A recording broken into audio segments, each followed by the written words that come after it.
And welcome to the show. Bass and Bonsai back in the house. Going to get out on the water tomorrow, but we picked up a few things. Order came in from AliExpress, and then we also went to Bass Pro Shops yesterday. These came in the day before, but I figured I'd do a little so-called unboxing, show you guys what we got. You can still get some cheap stuff from AliExpress. So these rod sleeves, you can get. So technically this would fit up to a probably 7-foot rod if you wanted to stretch this a little further. You know what I mean? But that's a 6'8", 6'10", probably 7 foot. You can still get these for like $2.50, $3 each, and they get the job done. Protect your rod. Not so much the reel. This is a Steez one, and this is the GLX. But I figured I'd show you guys that. I ordered 2 of the black ones, and then I guess I can show you real quick. The other ones, I ordered 2 of these. I thought they were coming out gray, but I guess in the color, it's actually just black with the white stripes. But just so I was going to get the red and black, but I need to start getting a few different colors just so I can grab which ones that are still wrapped up, kind of tell what I got kind of deal. But the difference, I guess I should talk about that. And then we're going to talk about baits for real. We're going to talk about baits and what's going on with the channel and all that kind of stuff. So how have you guys been? Hit the like, subscribe. Feel free to comment below. I haven't done a live stream. It's been a while. So there's really 3 different styles of these you can track down on AliExpress. You can find the ones that don't have any bands, which we found out that if you don't have anything to attach it to the rod and reel together to this, they can literally fly off if you got them in the back of your boat or pickup or something like that. So we've managed to lose one of those. So I do recommend paying a little more money for the ones that has this little band on it. Now you can also get the ones that are a little more expensive that they actually have the band with the adjustment, which I'll show you those. You guys have already seen them, but you can get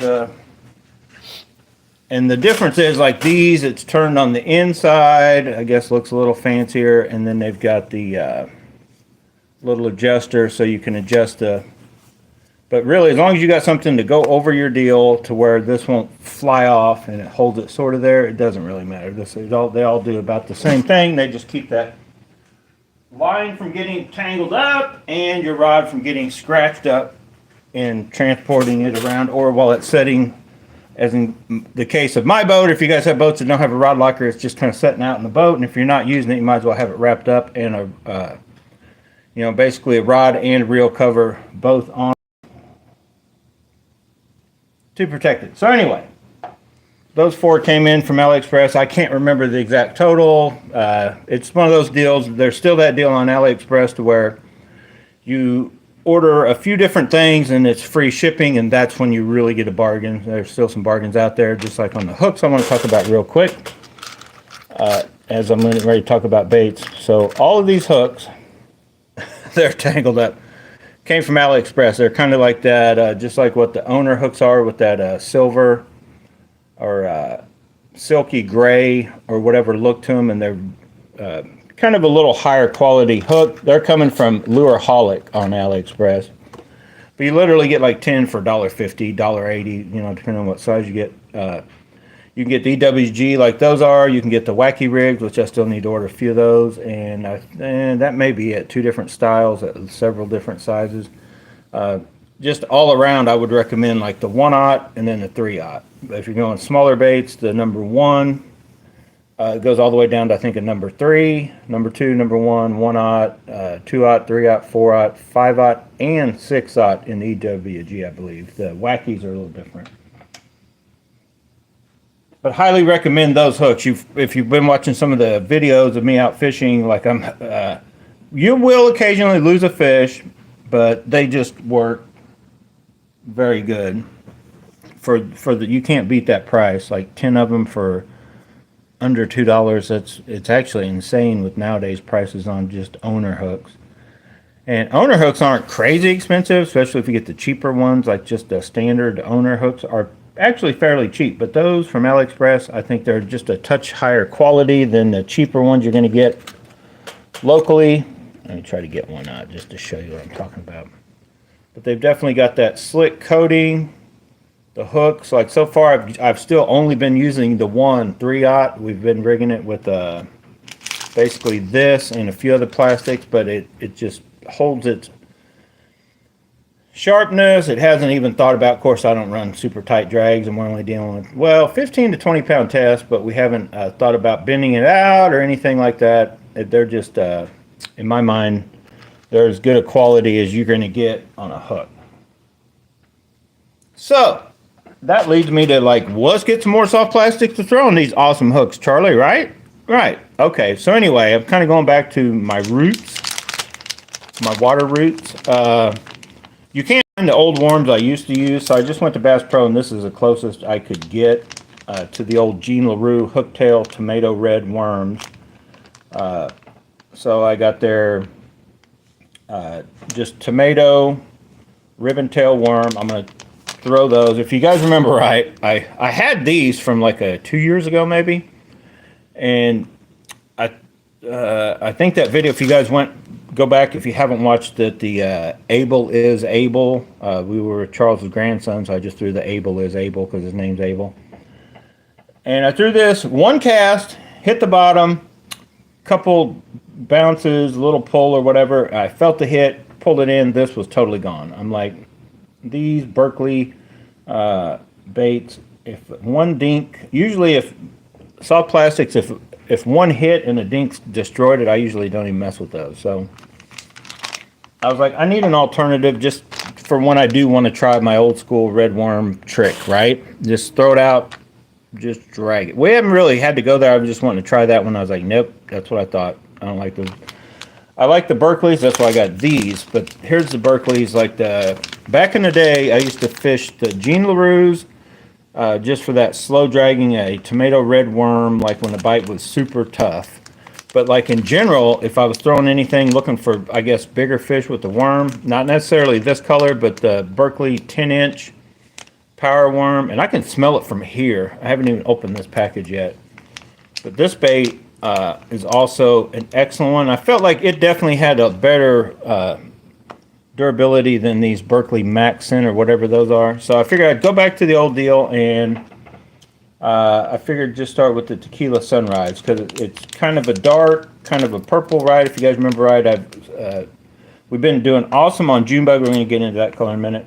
But then also, you know, that's just that purpley, like the Purple Haze worm tend to work good. So I figured I would start here with these and try those, try this. And then I also wanted to try something to try on, and I didn't even realize I was getting a junior. A lot of guys are like, I didn't even know they made a junior Bandito bug. That's all I seem to find anywhere. But this Alabama Crawl, which we know that's been working in the baby brush hogs. So I figured I would try the Guggen bait on a wobble head. So I already pulled one out. I'm going to rig it up and throw around with the wobble head. We're still going to have the baby brush hogs rigged up on that hook like I just showed you. Might go down to 1/0 since I do have the 1/0 in now. But the 3/0, I can literally rig a lot of different baits, and I've tried it on the baby brush hogs, and it seems to do fine. The little dinks, you can get them in, you can get the bigger ones in, so I might just stick with that 3/0 as I can just tie it on in a 1/4 ounce and just throw all kinds. I should be able to throw all these different baits, and even this if I want to take it off the wobble head and just throw it out on a 1/4 ounce kind of deal.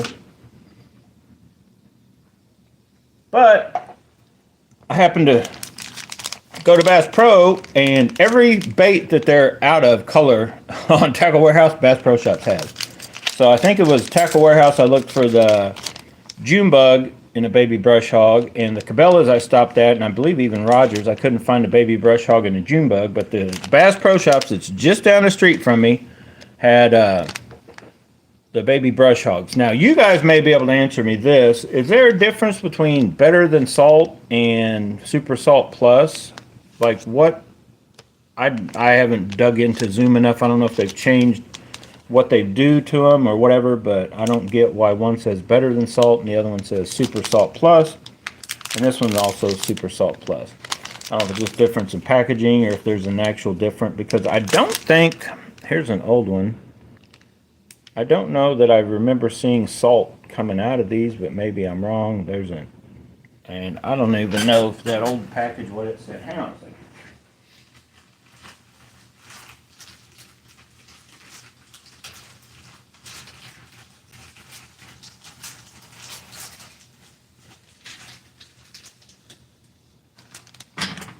Okay, I'm back. So yeah, this says same thing as the other one, better than salt. So I basically just got another pack to make sure if I came close to running out, I would have more. Plus, if I want to get into a brighter one, because I was kind of digging out the brightest ones out of this. Some of them are a little duller, and I wanted to be able to stick with the bright ones. So I bought just a refresher pack of those, but we've already had, before, all I could find were the mid-sized brush hogs. So they're a little bit bigger than the babies. They do work, but I prefer the baby brush hogs. And if you remember right, Eugene recommended the Watermelon Red Magic by way of Mean Gene the Fishing Machine, recommended them to Eugene in one of his videos. I tried them briefly with our favorite color. Where's my favorite color at? It's not in here. I'll have to look. And these say better than salt too, better than salt. So maybe these come with a different thing. Those are Super Salt Plus.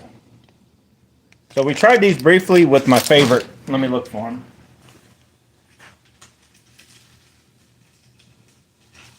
Oh my God, I lost.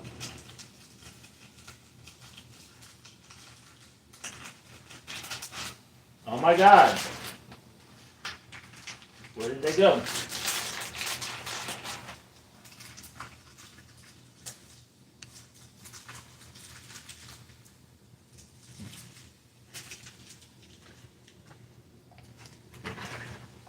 Oh well, not the best time to look for them in the live stream, but I have no clue where my favorite colored ones went to that I know I've got like a couple packs of. I just don't know what I did with them. They were in my box, I thought.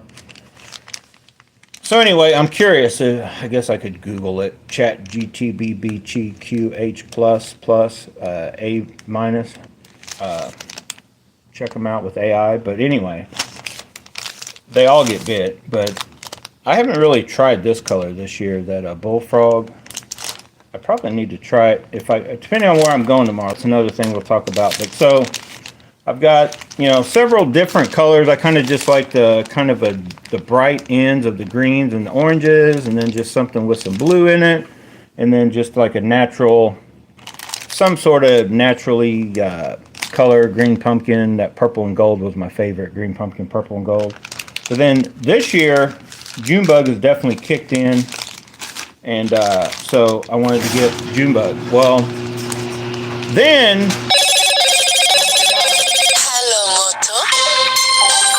I got people coming in the garage, people calling me. This color popped on my radar, and I seen it, and of course I think they were out of it. Maybe they had this one at Tackle Warehouse, but I seen that Bass Pro had it. So I think this is as close to our, hang on.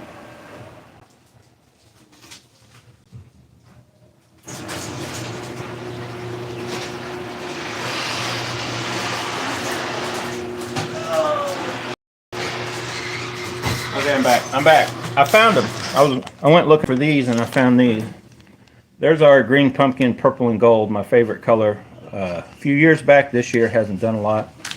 When I put it to head to these, neither one did anything worth a darn anyway. That Alabama Craw was the color. So anyway, in the Big Bite baits, if you remember right, the Kamikaze Slim On, these are actually the Kamikaze Craw. But this has been like one of my favorite colors. That's why I bought these. And it's also called Junebug Candy. This is called Candy Bug. And they are, let's take one out. Let's take one out of this fresh package.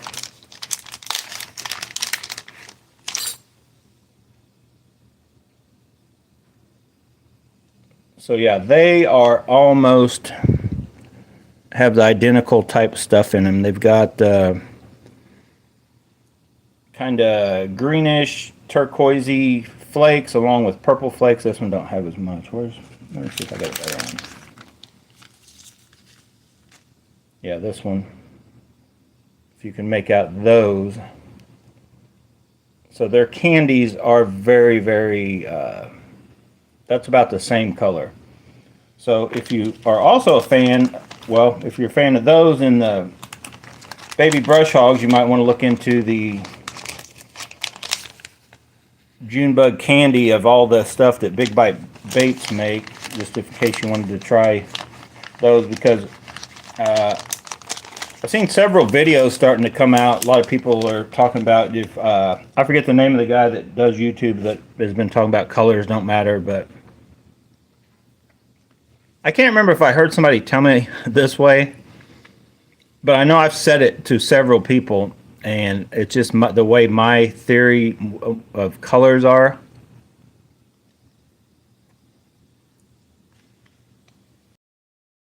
Is a lot of times the actual color doesn't matter.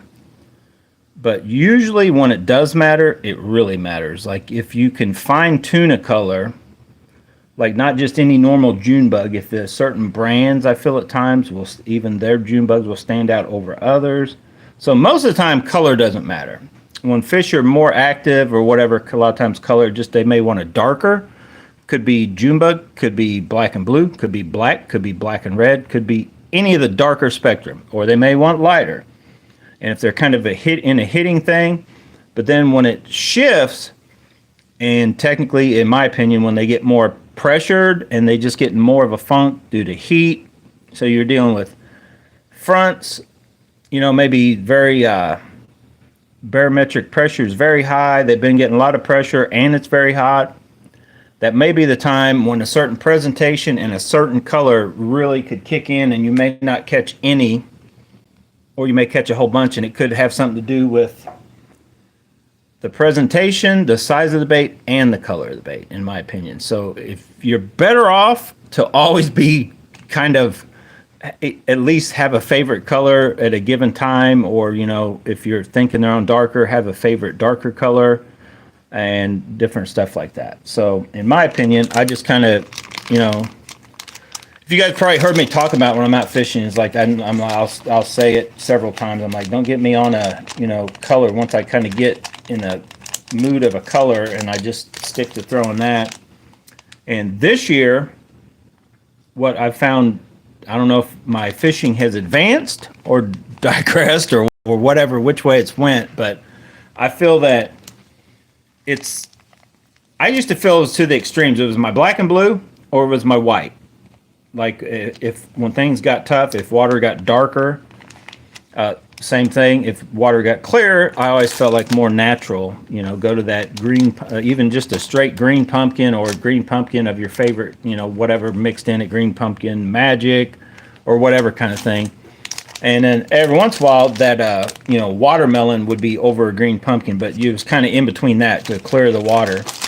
This year, it seems like if I go to clear water or dirtier water, it's like the extreme of this Junebug type color will either work, or that orange Alabama craw type color over any time. Like I've tried the, you know, just a kind of a white or a shaddy type color, or like a darker black and blue or whatever, in my opinion. I don't know. So like if I had to go out and catch fish right now on a soft plastic, it would, and honestly, on any given day, I feel it could be either one of these, and it really wouldn't matter in all the places I fished so far this year.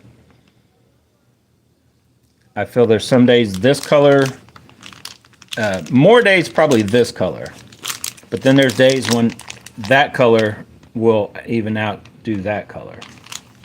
That's just my take on it. That's kind of why I've I got plenty of those two spectrums of colors, and I do still have my, you know, in between. And I haven't even really thrown this color this year. I probably need to throw it just to try it, but I was never as impressed with this color from the time I bought them. I've tried them here and there. The Okeechobee craw, and almost everything I've tried, and maybe just my water, I don't feel it's as good a, like I feel you're better off just go with the black and blue over this color, in my opinion. so far, ever in all the times anything I've done. They're just days. But like I've commented, if you guys follow the channel, you've heard me talk about this. The bright greens, the chartreusey colors, for me this year have not shined like I remember them being. Like when it got overcast, you threw this. From what how I used to usually go by it. And a lot of times it wasn't even brush hogs. It was like these little dudes. Like this was my finesse deal back in the day. Were these little Key-Tex. And I had the full size one, but the little ones, like if I really felt times were tough, but it got a little overcast, I felt like I could throw that summer craw on a little Key-Tex, on a little, kind of like just a little jig head, and just throw it out. Either just swim it back, let these little things kick, or throw it out and let it hit bottom and then pop it around. But I felt that was one of my, between sprayed grass, that's why I have the two left, sprayed grass and then that summer craw. So a little clearer, you know, may try this. If this didn't get hit, I could throw that and it would be that. But I felt like this always kind of shined on that anytime you had the, you know, you didn't have the sun. And some days, even when it was something like just some days, they just were on that. So I'd usually start there and then go to this if the water looked like it was clearing up or it was just a brighter day. I may have to go to that, you know, just a more, what I call more natural, just darker color. That kind of deal. So anyway, we got these other few baits to throw into the mix, even though I don't need any more soft plastics or any more baits. And then I don't know where I'd been the entire time. I forget the name of it now, but the other little thing that Zoom makes that looks like a baby brush hog, but it's got a, you know, more of like a pincher thing instead of these long tentacles. You know, these little ribbon tails. It's got just a little pincher deals. Bigger body here. I just saw those at Bass Pro. I meant to buy the June bug and I just didn't get them, I guess. But they did have June bug in stock there. I noticed the Tackle Warehouse is out of it right now. I possibly could run back up tonight and buy a pack just so I could try those. But I'm like, I didn't even know they made those, because when I saw those, I was like, they're probably going to be better than these Kamikaze craws just for running them by themselves. Because I got on, the time I have tried this just on a hook, you know, whether it be a wobblehead or whatever, these will get bit, but these are probably more of a colder water. Like that summertime deal, those probably aren't the deal. I know, you could always, the summertime deal is probably better off to cut down like these mid-sized brush hogs would actually be a good one to probably cut down and work as good. Or I can't remember the name of that freaking Zoom bait, but anyway. I had it in the tip of my tongue, but I didn't bite my tongue, but anyway. Probably because I'm this far into my fireball already tonight. So where's everybody at? Where's Brew Tank? Brew Tank keeps trying to get me to buy the Metanium DC. He says if I don't like it, he'll give me my money back for it. But he'll probably want me to put a drag clicker in it and a handle on it and only give me like 20 bucks more. I know what you're up to, Brew Tank. You know I won't like that Shimano. So that's about all I got with that. We're just going to get all this stuff put back in my tackle box. What's up, Frank? And get ready, you know, kind of let it simmer tonight. Couple fireballs in, get a good night's sleep when I take my little NyQuil. And then get up probably early in the morning. Could be another storm coming. There could be a storm coming tonight. I was thinking about going tonight, but I'm undecided on exactly where I'm going to hit. So what I'm going to do is when I get up in the morning, I'm going to look at the radar. And I'm going to see what's out there, where it's headed, or what's doing, because there's a chance of storms in the overnight tonight into 7-8 a.m. But I'm gonna get up early, look at the radar. So, and I've showed it a couple times. I always end up not showing you guys the footage, but there's several times I've showed you guys on my phone that you never saw because then I deleted it. Of how sometimes I'll pick where I'm going fishing. Every once in a while you'll get a front that just blows straight through, but normally it's coming at this angle, or it's coming at this angle, and it may miss. Even though I'm only fishing like from the, so like say Kansas City area, say even up to maybe, if you guys are familiar with there, I should have a piece of paper drawing you a map, but say like Smithville Lake area, right? There's Watkins Mill up there, Smithville Lake. I just heard the guy give me information. There's another lake further north up there I may go try. But so you have that up in the north, and then you have all the way down into Clinton and a little further into Deepwater and even a little further that I'll go hit with Charles. So Charles is out this weekend. He's got some kind of survivalist camp or something thing. He's an instructor in. I don't know. I'm not getting into it. We're not getting into that. But his brother, if you guys know, we heard us made jokes about Shane, who I also grew up with. His brother, it's 2 years, only a year or 2 years younger than me and Charles. But anyway, they've got some kind of classes and camps and stuff going on this weekend. So we're not fishing with Charles, but we could still go down to like Pogue conservation area all the way down south. Is about that far. Or we could also hit places up just east of us and a little bit south. So I usually, when there's a storm coming or going, I want to go fishing, but I don't want to go to where it's going to hit head on. So I'll try to pick where I'm going fishing by where it's coming, what time it's going to hit, and I'll know if I can get out and go, because you guys have probably seen me a couple times this year in videos, and my hands are nasty from all this soft plastic. You know, talk about the fact that I'm going to fish, go jump in the truck, wait for whatever to blow through, and then get back out and fish, because there's just a lot of times I haven't really stuck a giant doing this yet this year, but a lot of times that's when them big ones will, you get them fired up and going. So I'm going to plan on doing that in the morning, get up, look at that, see if I want to go. You know, I'm basically limiting myself to out east and in and around the Odessa area, or on down. I possibly could go to Pogue if it looks like you know, everything further north is going to get hammered. I may go down south to try to miss it, because right now the front's like coming like this that I'm looking at. There's like one that's been all day in Kansas, just kind of doing this, going up and over. And I guess by this time of night right now, could possibly be starting to hit. And I'm going to look and then watch it in the morning. You know, you guys ever do that? Just study and watch where, and kind of, you become a weatherman once you're a fisherman for very long. You're like, okay, what's it going to do? You know, you guys have seen those movies, whether it's the firefighting, what was that movie? Only the Brave. I can't remember the other guy that was, oh, well, if you've seen any of the Twister movies, but when they're sitting there looking out and trying to judge and where the storm's going kind of deal. That's kind of what I do a lot of mornings, and I'm definitely going to do in the morning. As soon as I get up, probably get up at 4:30 a.m., look at everything, figure out where I want to go, and try to be wherever I'm going, like right at daylight, in case even if it's a hour window, I can get out, fish, and then have to get back in and let a storm. You know, me and old Rugburn, we ain't scared of a storm when I'm sitting in that truck. I still haven't tested the theory that the tires ground, you know, you don't have to worry about it. If the antenna gets hit by lightning, you'll be fine. I don't want to test it out, but there's been several. Even I've got them on video. You can watch me and Matt. We're sitting there and there's hail hitting in my truck, and we're like, we're just waiting this storm out. We were talking Brave an hour before. We were talking about how we're not worried about storms and thunder and lightning, and then you hear a loud, you know, clap of thunder in the distance, and we're like, next clip jumps to us. We're sitting in my truck and hail's hitting. We're like, yeah, we're just gonna wait it out. But between thunder and hail, it's like, yeah, time to go wait in the truck. And I think we were done after that, though. It was getting towards the end of the day anyway. We just called it good. Once Mother Nature throws that at you, you're like, okay, maybe we should stop bass fishing for the day. But I've been caught in more rainstorms fishing with Matt than anybody. Back in the day, way before I started making videos or anything, it never failed. I'd get a call, or I'd call Matt, like, let's go fishing. And we weren't even expecting any rain. We would get out. There's a place out in Odessa called the Watershed. You got to like put a boat down this steep embankment to get in it from this guy's place that we had access to it from the creek. And then you could go up into the watershed. It's kind of like public land. You could access it anyway.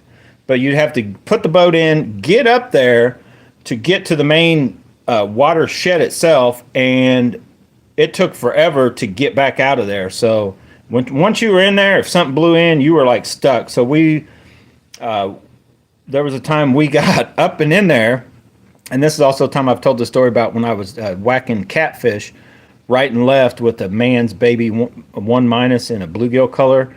This same deal. As that storm was blowing in, the catfish just fired up. Like they were just on fire, chasing crankbaits like insanely. This is a kind of a muddy water place. But that storm come rolling up, and we had to abandon ship and we probably would have been just as safe out in the plastic boat. So where did we go hide? Up under the trees, just because it was raining so hard. And I don't think it turned to hail, but I don't know if you guys ever been in them rainstorms that are so hard and so big of rain that it almost feels like you're getting hit by something. It's not just a normal rain. So we're up under these trees for like 15 minutes of this storm of whatever blew through. We're soaking wet, like it was coming through the tree. We were sopping wet. Summertime, so it wasn't like we were freezing, but you get chilly quick when you get wet, and the front blows in, drops the temperature by at least 10 degrees to 15. So we go get in a boat, and we're like pretty much done. We fished on our way out, but that was kind of it. And then several times on this Lake Lafayette, for sure, we've gotten rain on there. Just everywhere I've ever fished with Matt, it usually starts raining.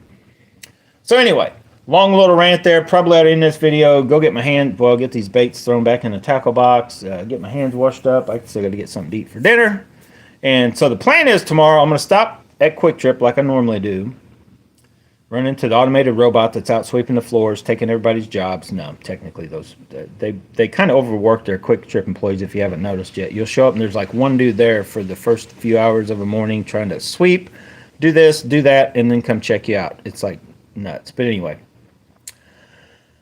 This time I'm taking snacks. So the last time I went that I thought I had a little window and then it was rain all day, I literally could have fished all day, but I went in so fast and furious, fishing, pretty fast. I wore myself out by noon, and I could have fished the whole rest of the 8 hours or almost 9 hours if I wanted to fish all the way too dark, because that storm never got there. It stayed decent weather. It was still kind of stuffy feeling, that kind of humid feeling, but I could have fished way longer than I did. This time I'm probably going to stop when I stop at Quick Trip and get a Cliff Bar or two. Couple different things that I can regenerate somewhere around lunchtime and then hit it again, because I'll probably just fish tomorrow enough to make a few videos, and I may not go Sunday. Just depends. Sunday, because Sunday's looking like a hotter day. I've kind of decided when it's in those 90s, I may just set those out for the next few weeks, because it always ends up being the same kind of bite. It's not that it's not fun, but it's not fun when you're like just hot and nasty feeling. So anyway, if you like this video, hit the like button, subscribe to the channel. If you like Fireball, hit the like button, subscribe to the channel. If you like fishing, and you guys comment, what is your favorite, first of all, what's your favorite way to fish a soft plastic? Is it with a wobble at this time of year? Summertime?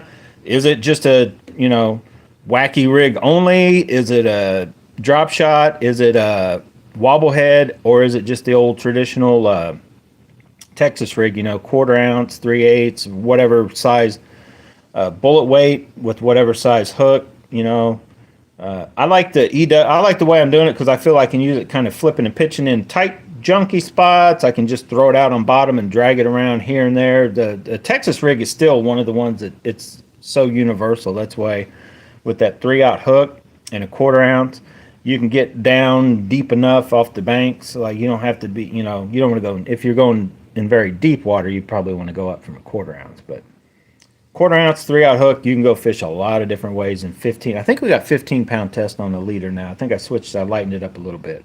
And there's a possibility tomorrow, I still haven't decided yet, I'm going to pull out the 802. I may go ahead and take it, because I got a lot of different soft plastics to use. Instead of using the shaky head, I'll go ahead and tie on another 1/4 ounce, but I'll use the 1/0 with this 10-pound, and throw probably baby brush hog and maybe a couple of other smaller, because I still also have my couple different smallie beavers, a couple different of the fuzzy beaver from Riot Baits, and I've still got technically I could rig these guys up and play around with too. I got a lot of different options. So anyway, that's what my plan is tomorrow. Get out there, hit them hard and heavy. You know how I do it. Buzz baits, possible whopper ploppers, screaming thunder crickets, normal Evo chatterbaits, maybe even break into our old AliExpress. They have like 100 baits of the AliExpress knockoffs, jackhammer knockoffs. I'm not buying any more. The jackhammers now are like $20. I'm like, that's ridiculous. I'll buy my $5. I did make a new one, but anyway, I'll just buy my $5 thunder crickets, turn them into screaming thunder crickets. Buy these, 5-pack, so you end up with $1 a skirt, and just make whatever colors up that I want, and won't look back from that. And you can always just get the knockoffs and make them what other color you want if you want to. And the old Jackie Hamas are probably still the old tried and true ones to get that work good. These I've only seen in the one color. They're not really have their own brand yet. But anyway, I'll be buying Thunder Crickets or Jackhammer knockoffs. Or the Evos. The Evos, when they're on sale, I don't. Talk real quick. You're going to see more. I know I always talk about leaving and then I stay. The Minimax Evos, I'm probably not going to buy any more of those. Definitely not the half ounce. I feel the half ounce, for as small as the hook is, I don't think you gain enough. I think you're better off to have the Evos, if that makes sense. Because here's my theory. Like, say if they would have made the Evo Minimax was the first chatterbait ever made. I think the next progress in that bait to make it better would be to elongate the hook shank so the hookup ratio would be better. And so you're literally talking about a Jackhammer, Elite Evo, you know what I'm saying? So although I get the concept, if you're going to deal with that big a weight, you're better off, I think, just go with the standard size. I think the littler ones in that, possibly starting out at 3/8, quarter ounce, and you're really trying to downsize and go shallower is where they're going to shine. So I just want to try them. If you guys remember right, I got one of each color in those, and then I got a half ounce Evo and one of each color, and then we'd had several of the 3/8 ounce and then the quarter ounce in the Evos, and I've got a little bit of both in the Mini Maxes. So I don't plan on buying any more of those. The only thing that, as they wear out, I probably will stick to the 3/8 and half ounce Evo Elites. I do like a few of the different colors. I like the Hook Keeper. They're usually popping up on sale for $7.99. That's not a crazy price to, it's up there, but $7.99 is not a bad price to pay for a chatterbait that's already in the exact color, skirt, and all that you want. It's got a good hook keeper. So that's just my thought. And the hookup ratio, everything seems legit compared to all the others. So far, I'm going to try them a little more, but I feel the hookup ratio is even worse with the Evo Elite Mini Max in that half ounce. You have such a big head and a little hook. It just makes it easier for those fish, especially in summertime when they're jumping and thrashing more, to throw that bait. Because I've literally lost fish I felt should have been on, that I knew I should have set the hook on the Blade. I've lost one on the GLX, the Blade, and the Signature Series jerkbait one. So my three favorite chatterbait rods, it's just like, what is going on with these Mini Max Evos in the half ounce? And I think that's in my opinion, that's what may be going on. I'm going to try them again tomorrow, because they do get big. All of the Mini Max, whether they're Evo or regular Mini Max, all those chatterbaits do get big good. So there's no doubt about that. They do get big good. All right, guys, for sure. I'm gone this time. I got to go. Thanks for watching. Get out, go bass and bonsai. But whatever you do, make sure you have fun doing it. I'm going to have fun putting this stuff up. Finishing off this Fireball. Got my little chunk of cinnamon candy in there. Should I try another one? I don't know. Is that a bug in there? Ah, well, it's protein. Let's go. It's not a bug. See you guys later. Thanks for watching.